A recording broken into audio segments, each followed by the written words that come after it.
नामपल्ली में वाक़ Stanley college में कुछ तालिबात को आज बुर्का उतार कर इम्तिहान लिखने के लिए कहा गया।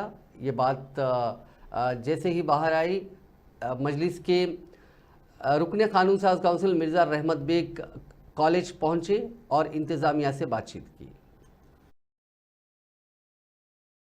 बोल रहे थे कुछ बुर्का उतारो, नहीं बोले, परमिशन लिए सब।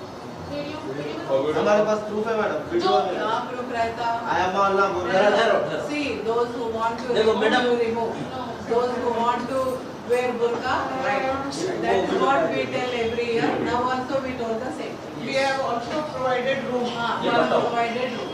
मैडम को पता फिर इशू क्यों होता था इतना? जरा, Issue, you are doing issue. अम्मा, अम्मा। Don't do any issue. अम्मा, Please अम्मा। don't disturb our center.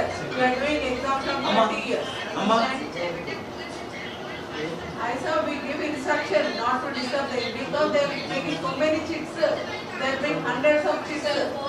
You follow subject exam. ఇంకోటి అమ్మ నేను ఒక మాట చెప్తాను. మాకు ఎగ్జామ్ కండక్ట్ చేయాలి సార్. కదా, వినండి, మీ కోఆపరేషన్ ఉంటేనే మేము చేస్తాం ఎగ్జామ్. సరే. So please allow us to do exam. Those who want to wear burqas, let them wear. Those who don't want, it is their wish. It is boys' college. Most of them will remove the burqas, and it is their wish. We have never forced them.